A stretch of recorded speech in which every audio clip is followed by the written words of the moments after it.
Hi. Trichy மாவட்டம்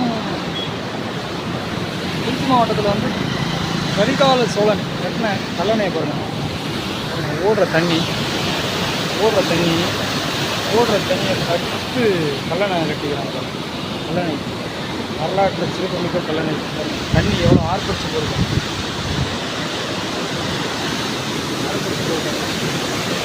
தண்ணி ஆர்ப்பரிச்சு sound எவ்வளோ சவுண்டு இருக்குது பார்த்தீங்களா? சவுண்டு நல்லா தெரியுதா? எவ்வளோ ஆர்ப்பரிச்சு தண்ணி.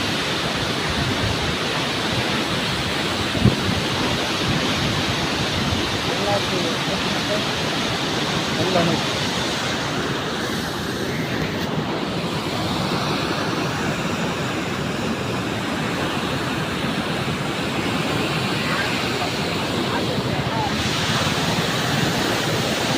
வீடியோ பிடிச்சிருந்தால் லைக் பண்ணுங்கள், கமெண்ட் பண்ணுங்கள், நம்ம சேனலை சப்ஸ்கிரைப் பண்ணுங்கள். வணக்கம் வணக்கம் வணக்கம். ஆர்ப்பரிக்கிற தண்ணியை பாருங்கள்.